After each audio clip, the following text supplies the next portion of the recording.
Salve, salve, sétimo ano! Bem-vindos a mais uma videoaula. Então, antes de nós iniciarmos aí o assunto da videoaula de hoje, vamos aí dar uma revisada no que nós vimos aí na aula anterior. Então, na aula de hoje nós vamos falar sobre o reino protista, que é formado pelas algas e pelos protozoários. Então, nós vamos aí identificar quem são esses protozoários, que seres podem ser classificados como protozoários, e vamos também falar sobre as características, como se reproduzem, tanto das algas quanto dos protozoários formadores do reino protista. Porém, como eu estava falando, vamos dar uma revisada no que nós vimos no capítulo anterior. Então, no capítulo anterior, nós falamos aí sobre seres minúsculos, seres microscópicos, mas que possuem um enorme impacto na nossa vida. Seja de forma positiva, nos auxiliando no equilíbrio ecológico, fortalecendo o nosso organismo, ou seja de forma negativa, provocando doenças que desafiam a inteligência do homem. Nós estamos falando de quem? De quem? Das bactérias, que são aí as representantes do reino Monera. E o reino de hoje, reino protista, formado por algas e protozoários. Então, vamos dar continuidade. Continuando nossa jornada, vamos conhecer um novo reino, dessa vez formado exclusivamente por seres, rapidinho aqui, por seres eucariontes. Eita, então nós já sabemos aí que seres eucariontes são aqueles seres que possuem o núcleo organizado. Quando nós falamos sobre as bactérias são seres o quê? Procariontes. Então, o reino protista, ele é formado aí exclusivamente por seres eucariontes. Não vamos encontrar no reino dos protistas seres procariontes, como é o caso do reino Monera, que é o reino das bactérias.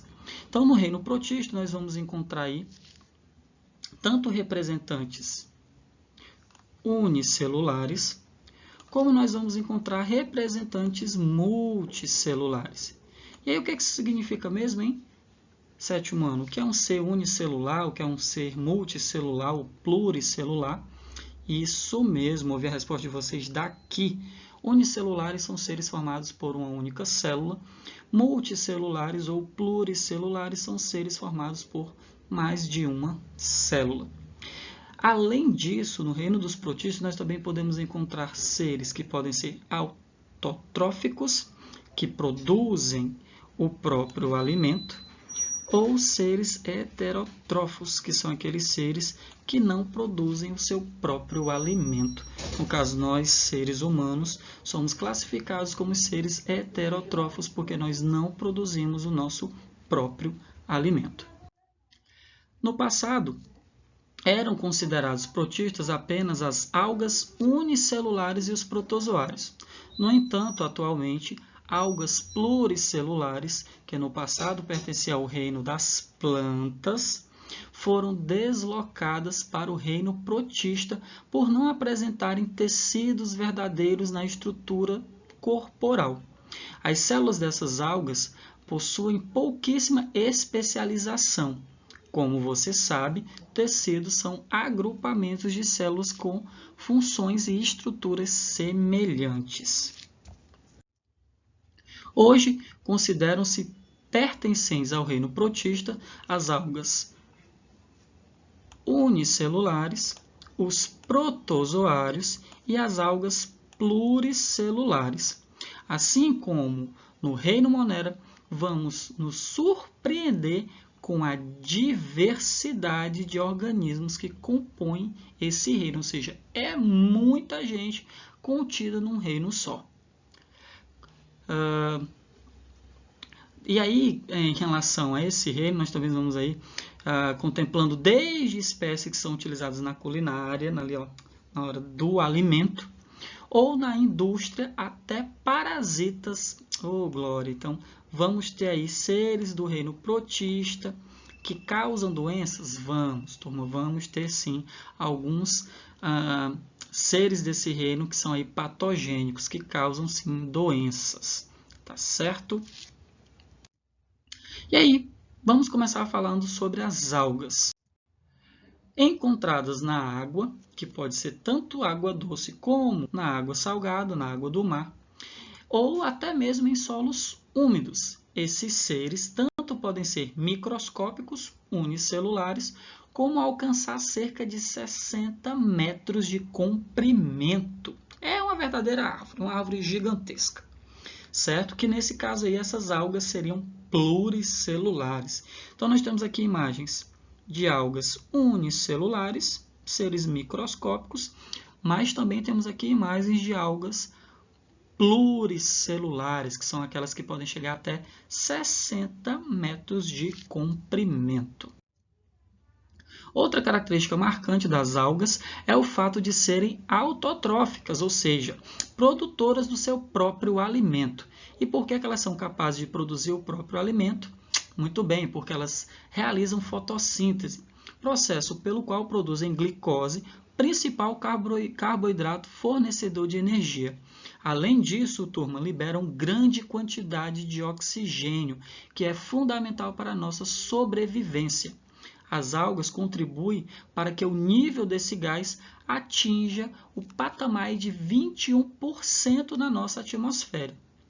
As algas são fundamentais para o equilíbrio ecológico, pois além de fornecer o oxigênio, também produzem alimento em vários ecossistemas aquáticos. Eita, bichinho importante e muito! As algas possuem um grande valor econômico graças à sua utilização na síntese, ou seja, na produção de substâncias como o glutamato de sódio, que é usado aí para acentuar o sabor de alguns alimentos, e o H, que é utilizado na indústria de alimentos e em pesquisas científicas. Até mesmo as suas folhas são aproveitadas na produção aí de sushi, que é um prato típico da culinária japonesa. Eu particularmente adoro sushi. Vamos agora conhecer os 6 grupos de algas e algumas de suas características. E desses 6 grupos, eles estão divididos aí de 3 em 3. 3 vão ser unicelulares, ou seja, microscópicos, e 3 serão pluricelulares, ou seja, macroscópicos. Coloquei algumas imagens para vocês verem aí a exuberância que as algas apresentam. É muito bonito. Então vamos aí falar sobre as unicelulares. Temos primeiro aí o primeiro grupo, e aí lá vem o trava-língua para o professor Everson. Euglenófitas. São microalgas flageladas aquáticas de comportamento mixotrófico, ou seja, podem se comportar como autotrófico e heterotrófico ao mesmo tempo. Professor, mas aí o que é que vai definir se ela vai ser autotrófica ou heterotrófica? A presença da luz. Na presença de luz, comportam-se como organismos produtores do seu próprio alimento. E já na ausência da luz, elas vão se comportar como seres heterotróficos, aqueles que não produzem o próprio alimento. Esses seres habitam ambientes aquáticos predominantemente de água doce. Predominantemente de água doce, tá, turma? E locomovem-se por meio de um flagelo. E aqui nós estamos percebendo aqui, ó, o flagelo, que esse tipo de alga microscópica utiliza para se locomover. E aí eu travo a língua de novo, como é o nome desse grupo de células, euglenófitas. Muito bem, estão rindo, né? O segundo grupo são as bacilariófitas, que são organismos aquáticos imóveis, ou seja, paradinhas ali, de parede celular impregnada por sílica, tendo como grandes representantes a espécie, olha outro trava-língua, gente, Diatomácea. Apresentando várias ornamentações, a carapaça das diatomáceas é sempre formada por duas partes chamadas de tecas, que se encaixam como se fosse um frasco com a sua tampa. Ao longo de milhões de anos, essas carapaças foram se acumulando no fundo dos mares até formar o que hoje se conhece pelo nome de atomito, ou terra de diatomáceas. Os diatomitos tem origem a matéria-prima utilizada na fabricação de tijolos utilizados na construção de monumentos. Olha uma curiosidade, turma. Temos aqui a Igreja da Sé de Fortaleza. Então, essa a obra-prima e a matéria-prima, aliás, que foi utilizada na construção da nossa igreja, aí, da nossa Catedral da Sé, foi justamente esse rapazinho aqui, ó, o diatomito, certo? Que é utilizado aí na fabricação de tijolos. E aí os tijolos que foram utilizados na construção da Catedral da Sé foram justamente aí, tiveram como matéria-prima o diatomito. Então, ó, ciências também é cultura. Everson também é cultura. E aí o próximo grupo, o grupo mais um trava-língua, são as dinoflagelados. De maioria marinha, ou seja, água salgada, esses organismos podem ser autotróficos ou mixotróficos. Nas espécies móveis, a locomoção se dá graças aos batimentos de dois flagelos aqui, ó, posicionados perpendicularmente um ao outro, originando um movimento que se assemelha ao de um peão. É como se ela fosse girando, tá certo?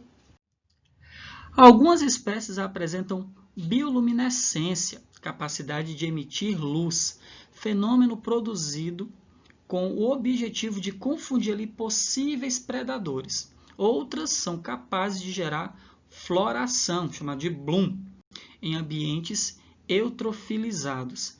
Graças a essa disponibilidade alimentar, o número de algas cresce descontroladamente, originando aí um fenômeno conhecido por maré vermelha, devido à tonalidade avermelhada assumido pela água.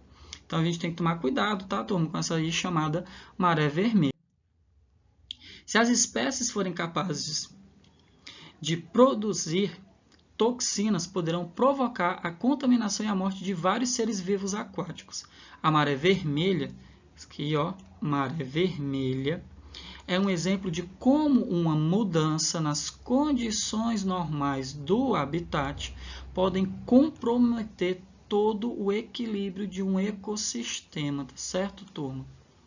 Em condições normais, essas algas habitam o fundo dos ambientes aquáticos, mas quando ocorre uma alteração na salinidade, na temperatura ou despejo de resíduos de esgotos domésticos, que a gente sabe que acontece muito isso, infelizmente, elas se reproduzem de forma descontrolada e acabam ocupando a superfície, ocasionando aí a maré vermelha. Além disso, além delas acabarem aí, ocorrendo esse fenômeno de maré vermelha, que aí acaba, algumas podem produzir toxinas contaminando alguns seres de vida aquática, elas acabam também bloqueando a passagem de parte da luz, comprometendo a fotossíntese. E outro detalhe, também compromete aí a concentração de oxigênio presente na água. Suas consequências não se restringem ao local da floração. Indivíduos que comem peixes ou crustáceos oriundos dessa região onde ocorreu a maré vermelha, com concentração dessas toxinas produzidas por esse tipo de alga, quem se alimenta, o ser que se alimentar desses animais intoxicados, eles podem acabar apresentando problemas de saúde, como a diarreia, por exemplo. Então, é perigoso, tem que se tomar cuidado aí com essa maré vermelha. Temos que proteger os habitats, temos que manter a nossa natureza equilibrada. Agora vamos falar aí sobre as algas pluricelulares. Olha o trava-língua de novo. O primeiro grupo aí que nós vamos falar são as clorofícias, que são as chamadas de algas verdes. Coloquei aqui uma imagem para vocês observarem a exuberância desse tipo de alga. Apresentando ampla distribuição, as algas verdes incluem também representantes unicelulares que podem ser encontradas em ambiente aquático e terrestre úmido, como troncos de árvores que podem viver associadas com fungos, formando os chamados líquens, de grande importância como organismos pioneiros capazes de iniciar a colonização de uma área ainda sem vida. Recebem esse nome devido à abundância de pigmentos verdes, como a clorofila. Segundo grupo, Ceophyceas, que são as algas pardas.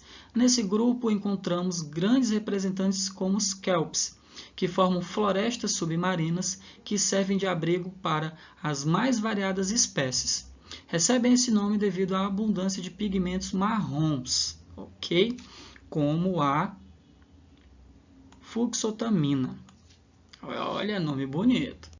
Vamos agora para o segundo grupo, que são as rodophyceas, que são as algas vermelhas. Abundantes nos mares, também podem ser encontradas em água doce ou em superfícies úmidas, como troncos de árvores. Certas espécies de rodophyceas produzem carbonato de cálcio, o que lhes confere rigidez semelhante à de animais, encontrados no mar, como os corais. Recebem esse nome devido à abundância de pigmentos vermelhos que possuem, como a ficoeritrina.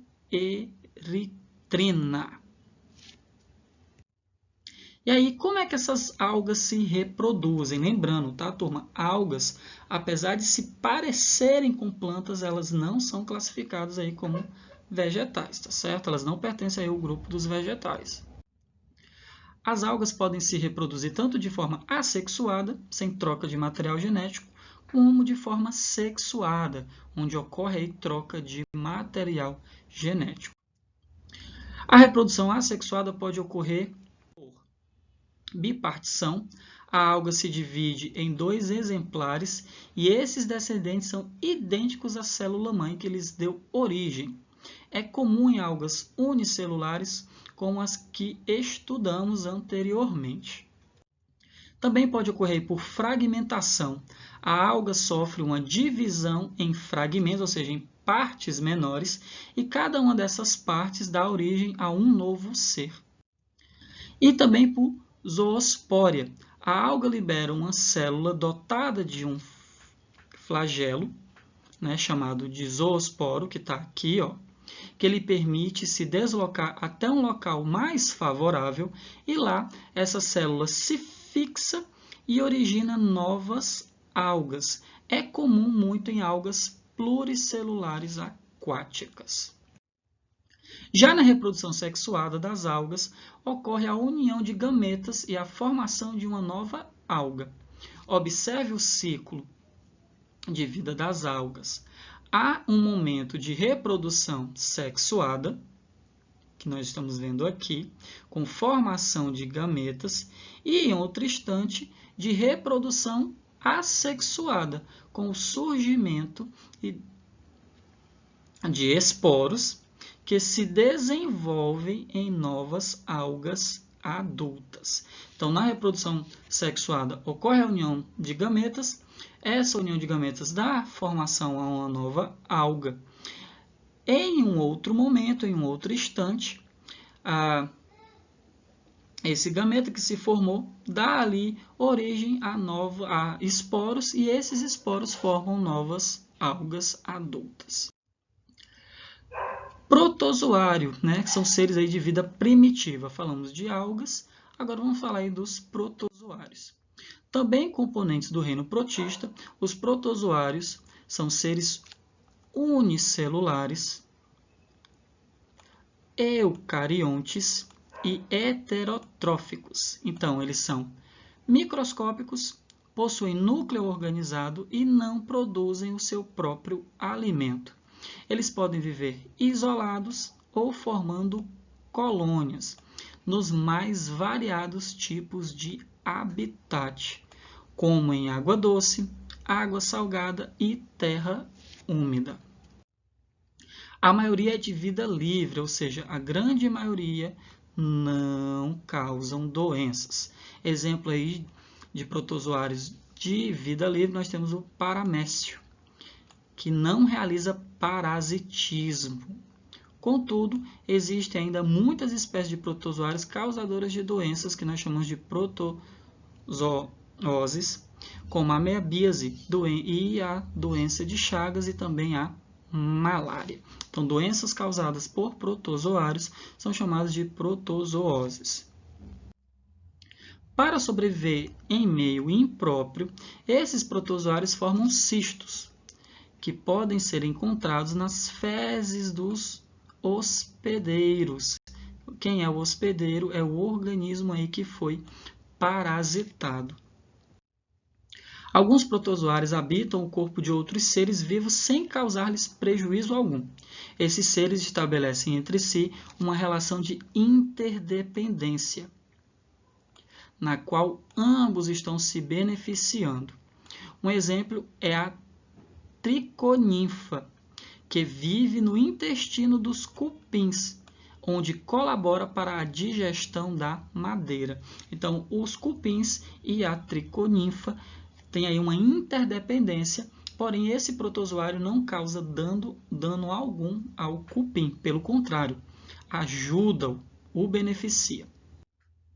Muitos dos protozoários possuem estruturas de locomoção que são determinantes para a sua classificação.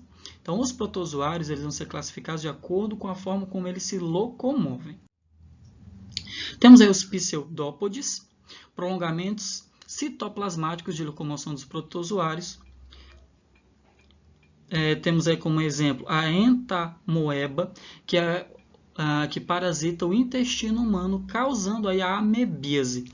Então, a palavra pseudópodes, turma, significa falsos pés ou pés falsos. A entamoeba, né, que é a causadora da amebíase nos seres humanos, ela é um exemplo de protozoário classificado como pseudópode. Temos aí os flagelos, que possuem forma filamentosa e serve de locomoção para os protozoários, como o Trypanosoma cruzi, que é aí o protozoário causador da doença de Chagas. Então, observa aqui, ó, que ele tem esse flagelozinho aqui, e é esse flagelo que ele utiliza para se locomover. E temos aí os cílios. Menores e mais numerosos que os flagelos, os cílios são encontrados em protozoários de vida livre, como o Paramecium, e em alguns parasitas, como, e aí lá vem o trava-língua, Balantidium coli, que ataca o intestino grosso e provoca alterações como a diarreia. Também se pode observar o núcleo, que é responsável aí, é o centro de controle das funções realizadas pelo protozoário, os cromossomos, que se encontram dentro do núcleo e correspondem ao material genético desse protozoário, e as organelas, que exercem várias funções, como, por exemplo, a geração de energia dentro da célula. E aí, como é que os protozoários se reproduzem? Os protozoários podem se reproduzir de forma sexuada ou assexuada. A reprodução assexuada dá-se por bipartição, assim como acontece com as algas unicelulares. Um exemplo de protozoário que realiza bipartição é o paramécio. Já a reprodução sexuada é menos frequente nos protozoários e pode acontecer por conjugação. Então, nessa imagem aí que vocês estão vendo, nós temos um exemplo de bipartição. Como vimos, existem protozoários de vida livre e alguns que vivem de forma parasitária, isso é, gerando malefícios aos seus hospedeiros. As doenças causadas por essa relação, como eu já falei anteriormente, são chamadas de protozooses. Protozooses são doenças causadas por protozoários não classificados como protozoários de vida livre. Protozoários de vida livre não são patogênicos, não causam protozooses. Chegamos a mais um final da nossa videoaula de hoje.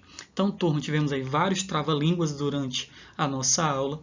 Peguem aí o livro de vocês como base para a resolução do TD, que é a atividade referente ao nosso capítulo de hoje. Um grande abraço, sétimo... antes disso, desculpa. O link para o TD já está disponível na nossa agenda. Então, ou vocês se encaminham até a escola, né, aqueles que aí têm dificuldade de imprimir o material, ou vocês podem, pelo próprio link da agenda, já imprimir esse TD. Então, sétimo ano, agora sim, um grande abraço e até a nossa próxima videoaula. Fui! Estudem, tá? Estou de olho em vocês.